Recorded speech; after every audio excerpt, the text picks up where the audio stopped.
Hi everyone, and welcome back to Project No Buy.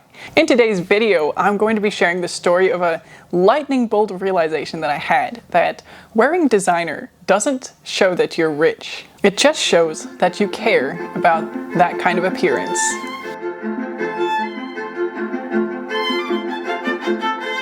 So there's something I haven't told you yet, and that is that we, not me personally per se, but we as a family, have purchased a new car.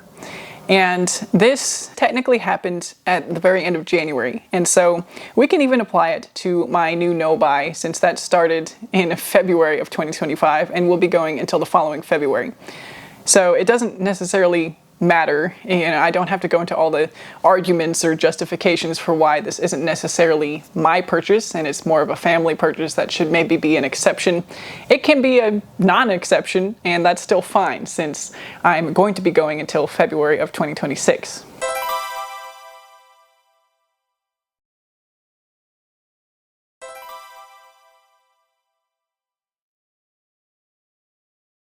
But long story short is our vehicles are currently a 1995 van that I can't drive comfortably because it's massive, has no technology, no safety features, and a small kind of, I guess, SUV car that doesn't fit all of my kids with their car seats in it.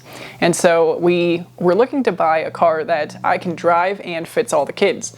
And so that's how we ended up with a new car. But that's not the point of this video. The point of this video is what it made me realize, what going to the car dealerships made me think about, and therefore kind of gave me this insight into. So I don't know what it's like in other countries since I've never purchased a car outside of the US, but when you go to a car dealership in the US, usually it's kind of a nicer building, a lot of glass, a lot of windows, cars are inside on the shop floor.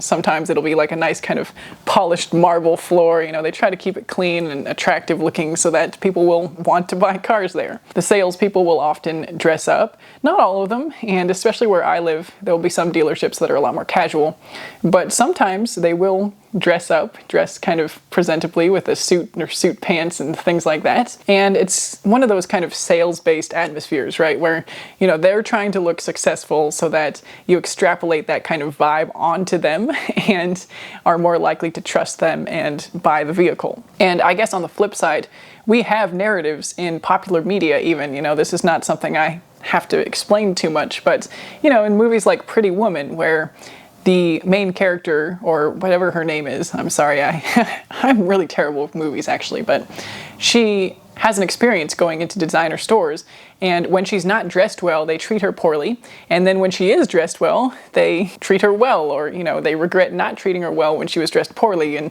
she goes in and tells them it was a mistake because here she is with designer shopping bags or whatever. And so there's this idea that when you're out shopping, you should kind of dress up as well so that you're treated better by the salespeople. And some of you may even have first-hand experiences with this. You can let me know, drop your stories in the comments below. I would love to hear what your own direct experiences with this are. And the kind of subtext here is that if you dress well, if you have designer labels, if you present yourself well turned out and expensively, then people think you have money and will kind of give you more attention because they know you have the ability to buy the car or buy the designer bag or buy whatever it is that they're selling. And what I realized through this process of kind of observing these effects taking place from both sides, and again, I live in a casual area, so it's not like I saw a bunch of customers coming up really well dressed. I didn't really dress purposefully for the occasion either. My husband was actually the one who suggested we should go and was kind of driving the show there, pun intended perhaps. But it did make me think about how the efforts to present a certain way don't really say anything about concrete things like wealth, how rich you are, what background you come from, because those things cannot really be communicated through stuff.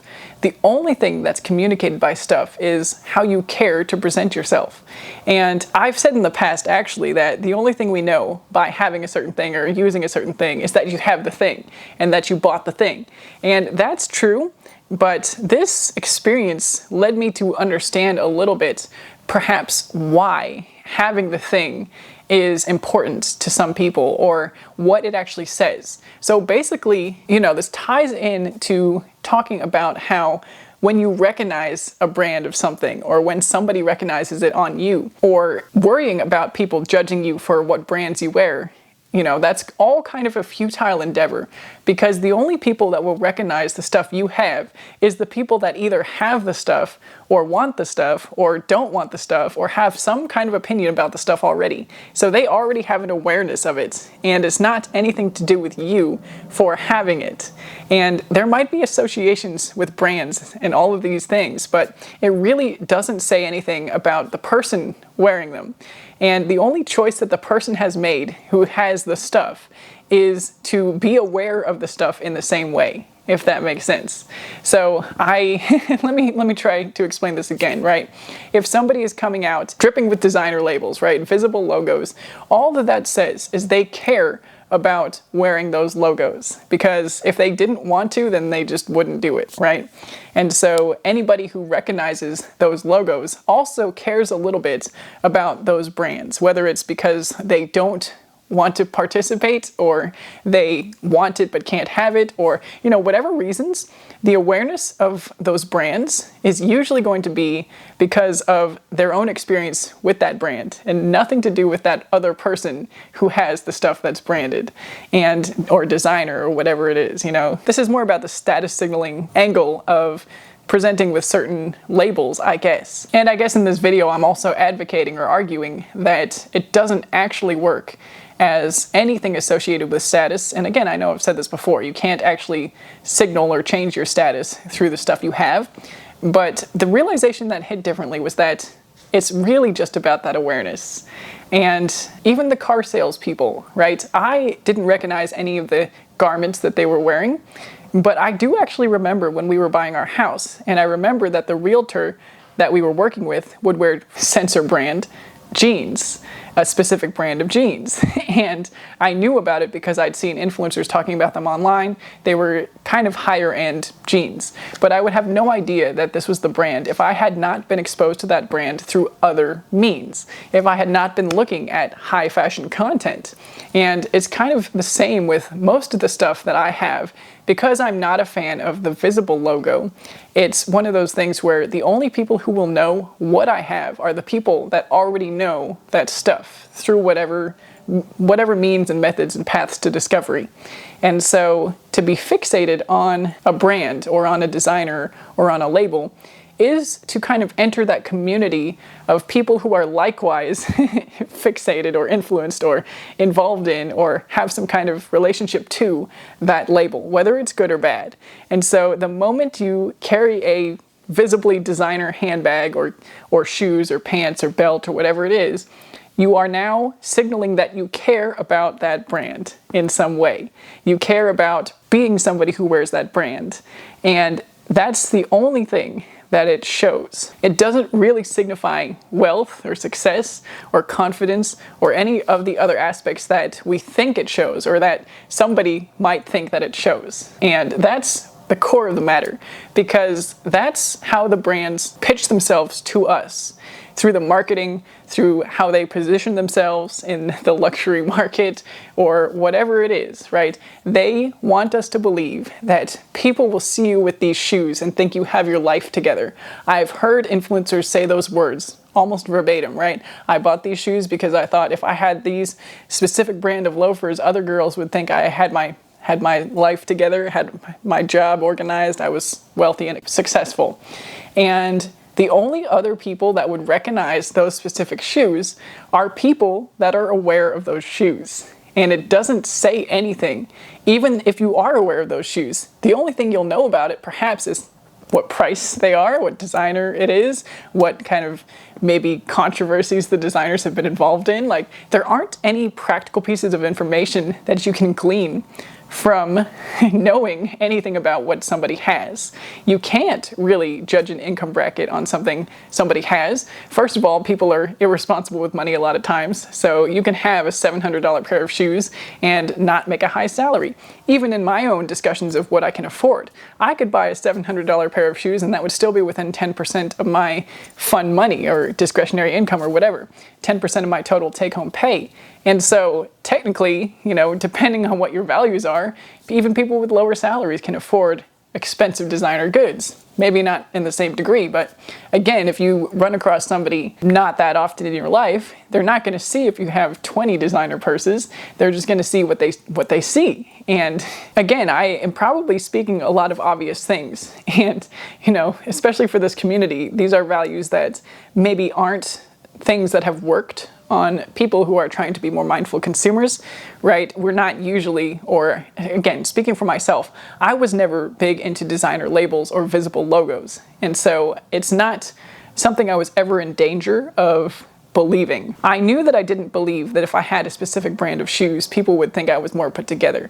And not to say that people out there who do believe that are less than in any way, or I'm not trying to judge that kind of mindset. But the thing that I didn't truly realize before is that it is really the awareness of the stuff that creates any judgment at all.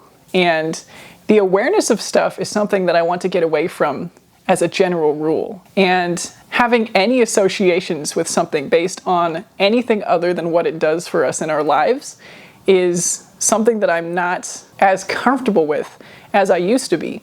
And so despite all of these being very obvious ideas, it was a significant mindset shift for me in realizing how I think about stuff. And it's not the same as thinking that somebody just looks good in what they're wearing and assuming, seeing somebody look sharp and put together and assuming that they have a nice suit or something if they're wearing a suit, or it's a nice coat or version of whatever it is. It's not trying to discount that there are different levels of care that we do consciously put into the things we have and we use and we wear. And it's not to discount people's efforts to, let's just say, look nice. Let's bring it back to clothing, I guess. If somebody looks nice in their outfit and has put care and attention into it, I'm not trying to invalidate that in the least.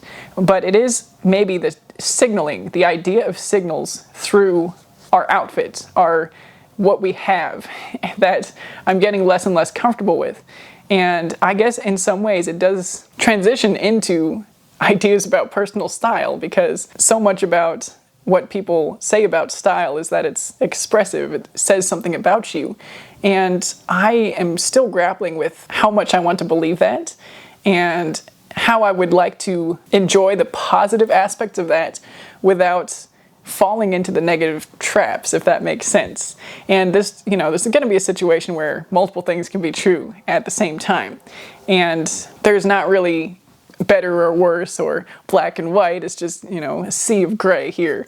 But it did give me a different perspective. This might make sense to literally no one else out there. And so this video might be kind of a wash or whatever. And it's just a story of how I revealed that we bought a new car during what was supposed to be a no-buy year, but not really, because the no-buy restarted in February and it was just another thing to add to the massive list of January failings. But, I guess there we go. I've delivered that news, and whether or not anything else I've said today resonates with you is up to you and your life experience. But people have talked about how quiet luxury is a thing, and wealthy people, truly wealthy people, don't flash that through what they wear. And Steve Jobs wears a black turtleneck and regular jeans or whatever. They're not hundreds of dollars jeans, they're just regular. And it's, I don't know about other specific examples. I think there are examples of people who wear t-shirts, but they're expensive t-shirts and etc. But I guess the point that I realized, and really realized, I didn't just have the facts in my mind, like the Steve Jobs thing, right? Steve Jobs as a person obviously didn't care about aesthetic presentation as far as having nice clothing. And that's all that says, right? It doesn't say that he's not wealthy. It doesn't even say that he's not stylish, right? He had a uniform of sorts, and that's how he preferred to present as far as personal style. And that does have to be an intentional choice, right? To wear the same thing all the time. And so arguably it's even more stylish, even more iconic personal styling right there.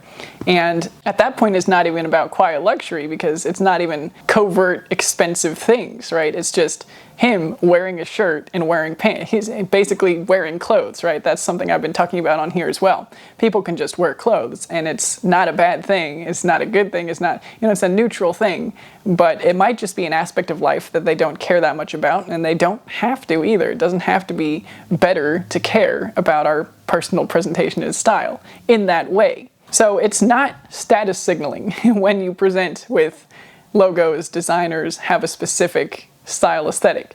It's caring signaling. It's signaling that you care about this aspect of your presentation and your stuff.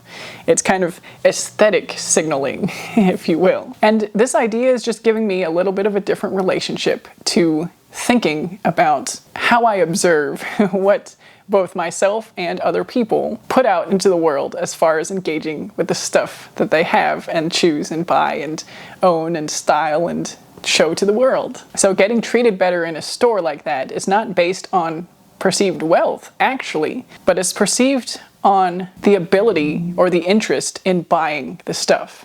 Maybe that's the best example of all, right? If you walk into a store of a particular designer and you already have an expensive designer good from this brand, I guess it's like the Hermes trap or whatever, game or whatever, and pardon the brand drop, but luxury high-end handbag designer that sells their most coveted designs to people who've already shopped there before.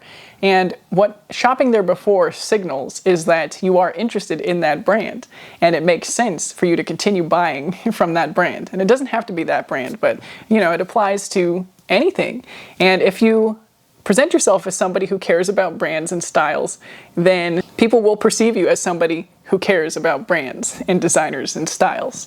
And that is what the true signaling is. It's nothing to do with wealth. It's nothing to do with any other reason to be treated better.